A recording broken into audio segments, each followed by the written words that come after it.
Bonjour et bienvenue sur Europe Hebdo, votre podcast de revue de presse européenne hebdomadaire. Pour cette 37e semaine de 2024, l'avis de l'Union revient largement sur le rapport Draghi. La BCE réduit pour la deuxième fois les taux directeurs cette année. Les conservateurs de gauche au Parlement européen discutent. La CJUE condamne Google et Apple. Et la Commission prépare des sanctions à l'encontre de l'Iran. Dans le club des 27, l'Allemagne renforce ses contrôles aux frontières. La Grèce veut réévaluer le salaire minimum et les retraites. La Pologne démantèle un groupe de cyberespions. L'Espagne octroie l'exil aux leaders de l'opposition vénézuélienne. La Slovaquie pourrait être sanctionnée sur l'état de droit. Et la Bulgarie vote une proposition de loi sur les agents étrangers. Et chez nos chers voisins, la majorité géorgienne confirme son tournant autoritaire pour les élections d'octobre et le Royaume-Uni relâche des prisonniers. Passons sans plus attendre à la vie de l'Union. Économie, le rapport Draghi enfin dévoilé. Je vous en parlais la semaine dernière. Mario Draghi avait présenté son rapport auprès des officiels européens. Lundi 9 septembre avait lieu la conférence de presse avec la présidente de la Commission européenne, Ursula von der Leyen. Et l'ancien président de la Banque centrale européenne n'y va pas par quatre chemins. Si l'Union n'applique pas ces mesures, elle agonisera longuement. Il pointe du doigt le manque de productivité de l'Union qui rend impossible l'investissement dans les nouvelles technologies, la lutte contre le dérèglement climatique et sa souveraineté énergétique. Il met en exergue l'énorme écart de PIB qui s'est creusé ces 30 dernières années avec les États-Unis, qui s'est traduit par une hausse des revenus 2 fois plus rapide outre-Atlantique, notamment à cause du tournant numérique manqué en Europe. Le secteur des technologies numériques n'est pas perdu selon lui, mais c'est le moment ou jamais d'investir, même bien au-delà du secteur numérique. Il voit même dans la lutte contre le dérèglement climatique une opportunité d'investir et de se placer sur le marché. Il propose entre autres une dérégulation du marché des télécoms au niveau européen, comme l'avait fait Enrico Letta dans son rapport sur le marché unique. Pour renforcer la compétitivité, il propose des achats d'énergie en commun pour réduire les coûts. Le rapport préconise des investissements à hauteur de 700 à 800 milliards d'euros supplémentaires par an. Et pour y parvenir, il fait la proposition d'achever l'union des marchés de capitaux, toujours morcelée aujourd'hui et qui permettrait des levées de fonds privées colossales. Il propose aussi des investissements dans le secteur de la défense et l'organisation de fusion et de complémentarité entre les différents acteurs de l'armement européen, soutenant le projet de la Commission d'un programme européen d'investissement dans le domaine de la défense. Il prône une interopérabilité et donc un cadre commun pour toute l'industrie. Et pour financer les investissements de la défense, il appuie la proposition de la Commission de changer le mandat de la Banque européenne d'investissement qui ne peut pas financer des investissements dans le domaine de la défense. En ce qui concerne les marchés publics, Mario Draghi défend aussi la préférence européenne.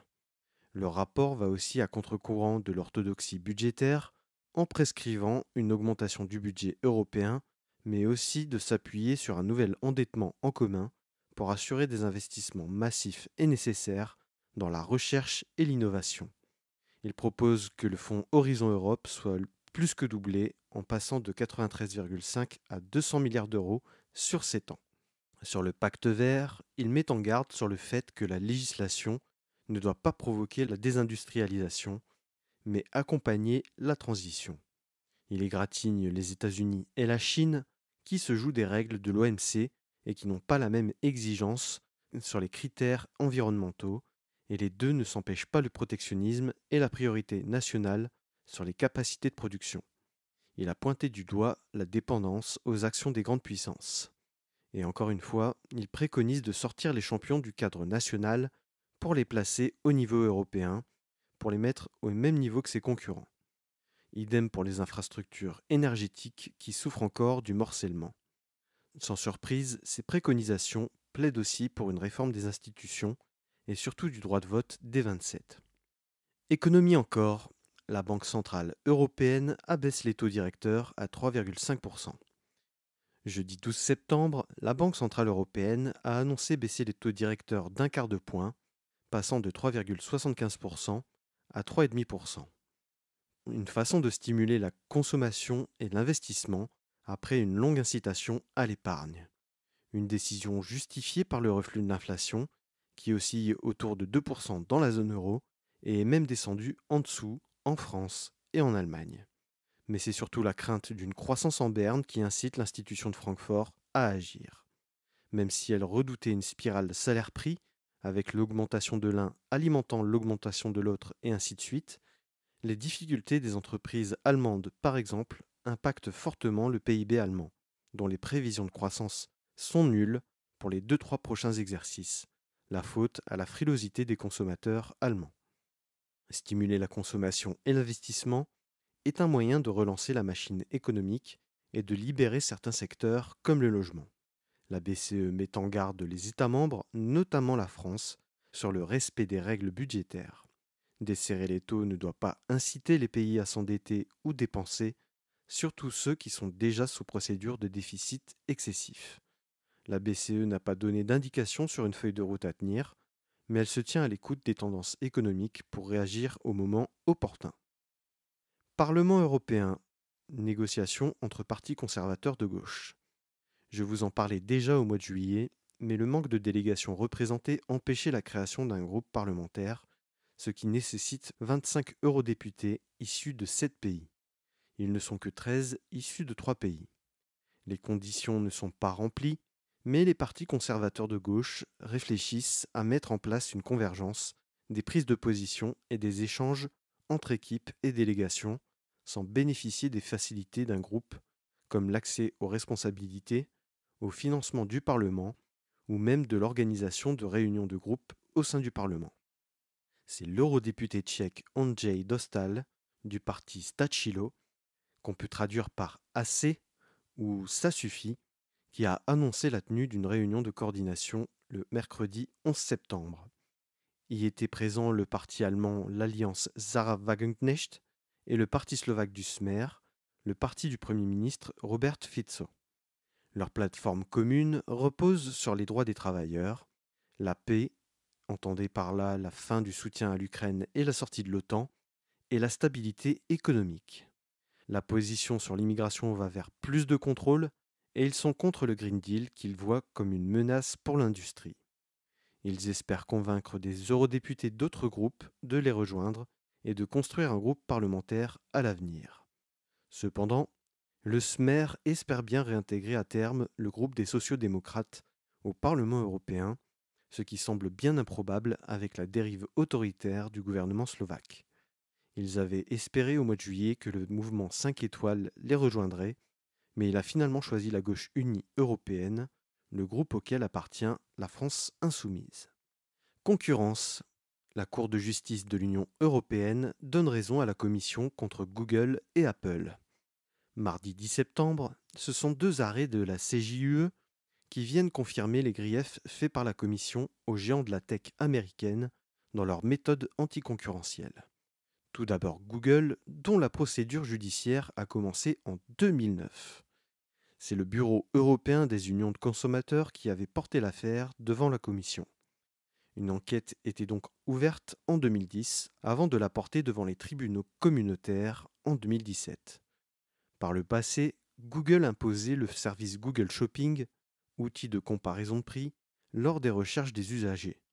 Un avantage concurrentiel rendu possible puisqu'il détenait la plateforme. Les autres comparateurs ne bénéficiaient pas de la même visibilité. Grâce à Google Shopping, Google a multiplié son trafic par 19 en France, 35 en Allemagne et jusqu'à 45 au Royaume-Uni. Le tribunal de l'Union européenne avait rejeté un premier recours en 2021. Décision donc confirmée par la CJUE ce mardi. Google devra donc s'acquitter d'une amende de 2,4 milliards d'euros. Google regrette cette décision, arguant que le temps ayant passé, Google n'a cessé de se mettre en conformité avec les nouvelles règles numériques et qu'une telle situation n'avait plus cours aujourd'hui, notamment grâce au Digital Market Act, un argument que réfute le Bureau européen des unions de consommateurs qui ne cesse de faire remarquer leurs pratiques anticoncurrentielles. En ce qui concerne Apple, l'affaire remonte à 2016. La Commission européenne reprochait à Apple de toucher des aides d'État indues par le biais d'une fiscalité très avantageuse en Irlande. Apple a bénéficié de taux d'imposition entre 5 millièmes de pourcent et 1% entre 2003 et 2014. La Commission s'était vue déboutée par le tribunal de l'UE en 2020, mais la CJUE a cette fois contredit la première instance européenne et impose à Apple de payer 13 milliards d'arriérés fiscaux à l'Irlande, avantages fiscaux que la Cour juge indus. Même si les experts se félicitent de voir la justice européenne agir contre ces pratiques, ils regrettent que les amendes ne soient pas adaptées au chiffre d'affaires actuel des deux grandes firmes américaines. International. L'UE prépare des sanctions à l'encontre de l'Iran. Mardi 10 septembre, les États-Unis, la France, l'Allemagne et le Royaume-Uni ont annoncé de nouvelles sanctions contre l'Iran après que le secrétaire d'État américain, équivalent du ministre des Affaires étrangères chez nous, Anthony Blinken, a annoncé détenir la preuve de livraison de missiles balistiques de l'Iran vers la Russie lors d'une rencontre avec son homologue britannique David Lammy. Ce seront donc 6 entreprises iraniennes qui subiront les représailles économiques, dont Iran Air, qui a assuré la livraison, ainsi que les industries d'armement iraniennes. Iran Air sera donc privé de ses liaisons avec les pays cités. Dans la foulée, c'est l'Union européenne qui a annoncé se pencher sur de nouvelles sanctions pour leur emboîter le pas. Le haut représentant aux affaires étrangères de l'UE, Josep Borrell, avait déjà mis en garde l'Iran sur le transfert d'armes à destination de la Russie. Le service européen d'action extérieure a présenté aux États membres une série de mesures à adopter à l'encontre de l'Iran, qui vont principalement viser les chaînes d'approvisionnement des industries militaires iraniennes. L'Iran réfute évidemment la livraison et crie à la fake news occidentale pour, je cite, cacher leur livraison massive d'armes à Israël. Passons désormais au club des 27. Allemagne, le pays durcit ses contrôles aux frontières pour limiter l'immigration illégale. L'attentat de Solingen, suivi des élections régionales en Thuringe et en Saxe, où l'extrême droite a réalisé ses meilleurs scores depuis la Seconde Guerre mondiale, appelait une réaction du gouvernement. Et pour éviter de se faire déborder par la droite et l'extrême droite, le gouvernement Scholz, par la voix de sa ministre de l'Intérieur, Nancy Faeser, a annoncé, lundi 9 septembre, rétablir les contrôles aux frontières à partir de ce lundi 16 septembre pour une durée de 6 mois qui pourra être renouvelable jusqu'à 2 ans. Des contrôles qui étaient déjà de mise avec ses voisins orientaux et méridionaux et qui s'appliqueront aux frontières occidentales et septentrionales de l'Allemagne. La coalition gouvernementale se refusait à rétablir les contrôles parce que c'est incompatible avec la philosophie des accords de Schengen. La Commission a été avertie et l'Allemagne peut donc rétablir temporairement ses frontières. La France l'avait fait en 2015 après les multiples attaques terroristes dans Paris, dont le Bataclan. Un moyen de couper l'herbe sous le pied de la droite et de l'extrême droite qui reprochent au gouvernement son laxisme face à l'immigration. Cette mesure s'ajoute à celle annoncée au lendemain de l'attentat, c'est-à-dire le retrait des aides aux réfugiés qui se sont enregistrés dans un autre pays d'entrée de l'Union et l'expulsion des immigrés condamnés par la justice. Les prochaines régionales ont lieu le 22 septembre dans le Land de Brandebourg et il se pourrait bien que les sociodémocrates payent leur impopularité actuelle. Une mesure qui a provoqué le mécontentement du voisin polonais. Le Premier ministre Donald Tusk a qualifié la mesure d'inacceptable et demande aux autres États et à la Commission de réagir. Un manque de solidarité criant pour le pouvoir polonais qui demande lui aussi plus de soutien pour la frontière extérieure à laquelle le gouvernement biélorusse ne cesse d'envoyer des migrants dans la forêt de Białowieża. Mercredi 11 septembre, Olaf Scholz a défendu sa décision de rétablir les contrôles devant le Bundestag et il assume complètement les frictions avec les pays voisins.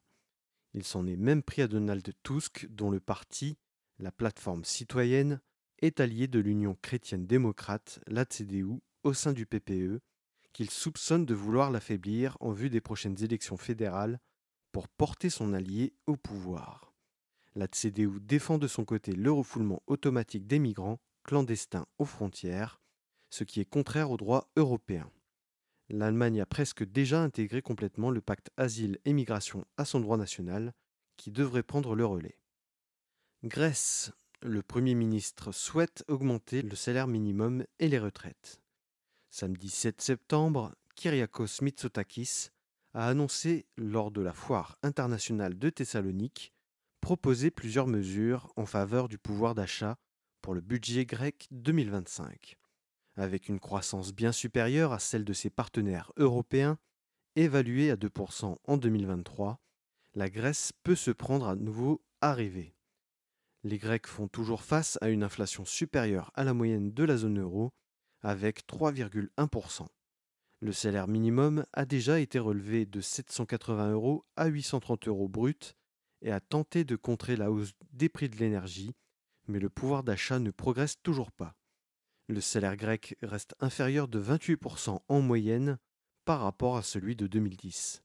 La proposition faite est d'augmenter le salaire minimum au mois d'avril et d'aboutir à un salaire minimum de 950 € brut en 2027.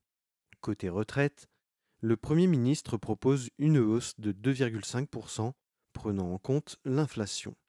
En parallèle, les cotisations sociales baisseront d'1%. Pour répondre aux difficultés du système de santé, le Premier ministre veut récompenser les médecins qui voudront s'installer dans les zones isolées avec des primes. Il a annoncé aussi des créations de centres de santé et l'ouverture de plusieurs blocs opératoires supplémentaires pour diminuer le temps de prise en charge. Pour répondre au surtourisme en Grèce, la proposition est faite de taxer chaque passager de bateau de croisière qui amarrera sur les côtes grecques, mais aussi le gel des créations de nouvelles locations saisonnières de type Airbnb pour une année pour réduire la pression sur les prix des logements. Pologne. Des groupes de cyberespions démantelés. Lundi 9 septembre, le ministre de la numérisation, Krzysztof Gawkowski, a annoncé le démantèlement d'un groupe de cyberespionnage lié aux renseignements russes et biélorusses. Ce groupe serait à l'origine du piratage de l'agence de presse polonaise PAP, qui avait mené à la publication d'un faux article indiquant l'envoi de troupes polonaises en Ukraine. Ils avaient pour mission d'attaquer des institutions gouvernementales, des entreprises publiques, notamment celles liées à la sécurité nationale. Le ministre a précisé que, lors du premier semestre 2024, plus de 400 000 incidents liés à des superattaques ont été signalés, soit 2 fois plus qu'au premier semestre 2023 et même plus que sur toute l'année 2023. Les services numériques de l'armée polonaise ont participé à l'opération. Espagne. Le leader de l'opposition vénézuélienne se voit octroyer l'exil. Dimanche 8 septembre, l'avion d'Edmundo González Urrutia a atterri à l'aérodrome militaire de Torrejón de Ardoz, en périphérie de Madrid. Candidat à la présidentielle vénézuélienne du 28 juillet, il n'a eu de cesse d'être l'objet de pression de la part du pouvoir, et notamment de la justice qui l'avait convoqué par 3 fois avant de délivrer un mandat d'arrêt. C'est l'épilogue de plusieurs semaines de défiance à l'égard du pouvoir. Longtemps, Edmundo González Urrutia a cru pouvoir rester au Venezuela, mais la pression ne se limitait pas à lui, mais à sa famille et à ses collaborateurs. Les élections du 28 juillet font planer un épais doute sur la sincérité du scrutin, étant donné que les observateurs dans les bureaux de vote avaient la preuve que l'opposant principal à Nicolás Maduro avait obtenu 60% des suffrages. Mais la commission électorale a prétexté un piratage informatique pour éviter de publier les procès-verbaux et de donner le détail des votes à l'opposition. Des protestations ont éclaté à la suite des résultats. 1659 personnes ont été incarcérées d'après l'ONG Foro Penal. Edmundo González Urrutia s'était réfugié à l'ambassade des Pays-Bas avant de se rendre dans l'ambassade espagnole où il a finalement demandé l'asile politique puisque sa fille y vit. Les forces de sécurité vénézuéliennes ont encerclé l'ambassade d'Argentine où se sont réfugiés 6 opposants à Maduro. Ils y ont même coupé l'électricité pour les forcer à sortir. un épisode clos avec le départ du chef de l'opposition. Un exil qui provoque un tollé à droite et à l'extrême droite, où le Parti populaire et Vox considèrent que l'exil accordé à González Urrutia revient à acter la victoire de Nicolás Maduro, une façon d'accuser le PSOE au pouvoir de connivence avec Maduro. Une connivence qui se traduit par le fait que le principal observateur de ces élections n'est autre que l'ancien Premier ministre socialiste espagnol, José Luis Rodríguez Zapatero. La droite et l'extrême droite espagnole demandent de reconnaître la victoire de l'opposant vénézuélien, ce qui est impossible étant donné que rien ne permet de le prouver. Seuls les États-Unis ont reconnu la victoire d'Edmundo González Urrutia. Pedro Sánchez demande l'appui des 27 et des institutions européennes afin d'avoir une position unifiée sur le sujet qui pourrait permettre une médiation d'ici la fin de l'année. Le chef de la diplomatie européenne, Josep Borrell, a d'ores et déjà indiqué que la Commission européenne ne reconnaissait pas l'issue du scrutin et ne reconnaissait pas la victoire de Nicolás Maduro. Vendredi 13 septembre a marqué la détérioration des relations diplomatiques entre Espagne et Venezuela, le Venezuela rappelant son ambassadrice de la capitale espagnole pour consultation après que la ministre espagnole de la Défense, Margarita Robles, ait qualifié le gouvernement de Maduro de dictature, mais aussi après l'adoption d'une résolution au Parlement espagnol déposée par le Parti populaire demandant la reconnaissance de la victoire d'Edmundo González Urrutia. L'Union européenne réclame la publication des procès-verbaux. Slovaquie. L'Union européenne pourrait sanctionner sa réforme judiciaire. L'étau se resserre autour du gouvernement slovaque. Le gouvernement de Robert Fico a enchaîné depuis son retour les réformes pour mettre aux ordres la justice, les médias publics et même la société civile. Après plusieurs demandes de précision, la Commission européenne hausse le ton. La Commission européenne s'apprêterait à activer le mécanisme de conditionnalité des fonds européens. Si le mécanisme venait à être activé, ce seraient les 13 milliards d'euros issus du fonds de cohésion qui seraient gelés.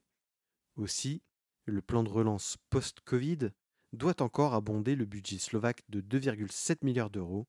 La Commission pourrait l'en priver ou au moins une partie. Quand on sait que 80% des investissements publics en Slovaquie dépendent des fonds européens, c'est un vrai risque financier que court le pays. La Slovaquie fait en plus partie des pays faisant l'objet d'une procédure pour déficit excessif. En dehors de l'Union européenne, c'est le Conseil de l'Europe qui demande à la Slovaquie de respecter ses engagements quant à l'état de droit. Bien loin de faire amende honorable, le gouvernement slovaque a même nommé Dominik Papala, connu pour sa désinformation, à la tête de la plateforme publique pour la promotion de la liberté de la presse et la protection des journalistes, en remplacement de la militante anti-corruption Zuzana Petkova. Une nomination contestée par Reporters sans frontières et le centre d'investigation Jan Kuciak, qui ont annoncé leur départ de cette plateforme par une lettre adressée à la ministre de la Culture. L'objectif de cette plateforme était de montrer que la Slovaquie se conformait aux exigences européennes sur l'état de droit. Un signe que le gouvernement slovaque va probablement jouer le bras de fer avec les institutions européennes, comme son voisin hongrois. Bulgarie. Le parti pro-russe Vazrajdane propose une loi contre les agents de l'étranger. Le parti Vazrajdane, qu'on peut traduire par Renaissance, allié du Rassemblement national au Parlement européen, récidive après sa proposition de loi concernant, je cite, la lutte contre la propagande LGBT dans les écoles. Il propose une loi sur les agents étrangers, copier-coller sur celle de la Russie. Le parti d'extrême droite justifie cette proposition par la protection des intérêts nationaux bulgares. Le texte exige de tout individu, média ou organisation recevant plus de 500 € par an de la part de personnes, d'entreprises ou de fondations étrangères, qu'elles soient enregistrées comme agents de l'étranger. Cette loi pourrait concerner de nombreuses personnes dans les domaines des sciences, de l'art, des médias et de la solidarité internationale. Les personnalités politiques et les partis politiques seraient aussi soumis à une telle loi. Un moyen de se positionner comme les plus grands défenseurs des intérêts bulgares, Alors que se profilent les législatives anticipées le 27 octobre, les 7e législatives en 3 ans et demi. Une crise politique durable qui favorise l'émergence de partis extrémistes, dont Vaz Rajdane, qui profitent de l'incapacité des partis traditionnels de gouvernement de trouver une issue politique durable. Passons enfin à la rubrique Nos chers voisins. Géorgie, le programme du parti gouvernemental assume son tournant autoritaire. Les prochaines législatives géorgiennes auront lieu le 26 octobre, mais depuis quelques mois, le parti Rêve géorgien, le parti qui a pour l'instant les rênes du gouvernement, a multiplié les législations pour verrouiller le pays. L'exemple le plus parlant est l'adoption de la loi sur les agents de l'étranger au printemps, aussi appelée loi russe, qui restreint les droits des ONG sur le sol géorgien. Une loi qui pousse l'infamie de devoir publier le nom de leurs financeurs si leur financement étranger dépasse les 20% de leur budget total. Or, les ONG des droits de l'homme, les ONG anticorruption et les médias indépendants sont très dépendants de ces fonds étrangers pour vivre. Un moyen de réduire le débat public et de menacer directement les lanceurs d'alerte. L'adoption du texte a d'ailleurs valu une suspension des réunions diplomatiques avec l'Union européenne et les États-Unis, avec un durcissement des conditions de visa pour les agents diplomatiques géorgiens. Désormais, avec l'horizon des élections s'approchant, Rêve géorgien ne faiblit pas sur son tournant autoritaire. Il promet d'interdire le parti d'opposition, le Mouvement national uni, parti fondé par Mikhail Saakashvili, entraînant la suspension du mandat des députés d'opposition de facto. En dehors du parti principal d'opposition, c'est la communauté LGBT qui est particulièrement dans le viseur de Rêve géorgien pour justifier le maintien des valeurs traditionnelles. L'ancien Premier ministre et désormais grand mécène de Rêve géorgien, Bidzina Ivanishvili, avait promis l'inscription dans la Constitution de l'interdiction, je cite, du partenariat civil pour les personnes de même sexe, l'adoption d'enfants par les couples LGBT, des opérations de réassignation de genre et de la propagande LGBT dans les écoles et les médias. Sur ce dernier point, le mercredi 4 septembre, le Parlement géorgien a adopté en seconde lecture le projet de loi sur la protection des valeurs familiales et des mineurs qui prive les minorités sexuelles et de genre de leurs droits. La troisième et dernière lecture interviendra cette semaine entre le 17 et le 20 septembre. L'Union européenne a réaffirmé que la Géorgie s'éloignait de plus en plus de l'Union européenne et que la suspension des relations entre les deux parties se confirme. Le parti majoritaire veut aussi faire de la religion orthodoxe la religion d'État, mais cette fois c'est l'Église qui s'y oppose, puisqu'elle ne souhaite pas être subordonnée au gouvernement. Enfin, si Rêve géorgien est réélu, il y a des chances que l'Ossétie du Sud et l'Abkhazie, deux territoires géorgiens envahis et occupés depuis 2008 par la Russie, soient définitivement reconnus comme russes, avec les excuses du gouvernement géorgien. Des élections du 26 octobre diront si la Géorgie bascule dans l'autoritarisme total et la subordination à la Russie, ou si elle revient sur la voie de l'Europe et de la démocratie. Royaume-Uni. Le gouvernement relâche des prisonniers pour réduire la pression dans les prisons. Mardi 10 septembre, environ 2000 détenus ont été libérés des prisons galloises et anglaises pour faire face au manque de place dans les prisons. Une pression qui s'est accentuée avec les émeutes d'extrême droite qui ont suivi le triple meurtre qui a eu lieu à Southport, à côté de Liverpool, donnant lieu à près de 200 condamnations à de la prison ferme en comparution immédiate. Le gouvernement travailliste accuse les 14 ans de gouvernement conservateur d'avoir désinvesti le système pénitentiaire et par conséquent de l'avoir affaibli. Une population carcérale qui a explosé depuis le Covid, puisque les délais pour les procès se sont allongés et les détentions provisoires se sont multipliées. Des détenus libérés devront avoir effectué au moins 40% de leur peine pour sortir. Certains experts alertent sur le fait que le problème va se déplacer vers les agents de probation qui suivent les détenus qui ont bénéficié d'une libération conditionnelle. Et les associations de victimes s'inquiètent du profil de certains détenus libérés qui pourraient être une menace pour leurs victimes. Le gouvernement travailliste a mis 4 milliards de livres sterling sur le côté pour terminer la construction de 20 000 places de prison supplémentaires. Des constructions qui ne doivent pas empêcher une réflexion plus globale sur le système judiciaire et carcéral britannique, et notamment une réflexion autour des délits mineurs qui peuvent mener en prison au Royaume-Uni.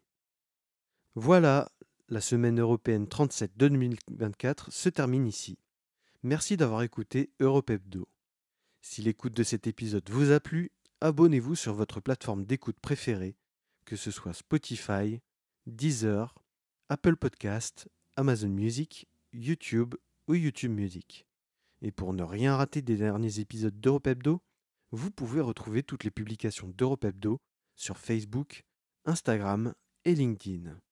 Enfin, pour aider Europe Hebdo dans sa visibilité, n'hésitez pas à liker, commenter et partager les publications. À la semaine prochaine, 17h30, sur Europe Hebdo.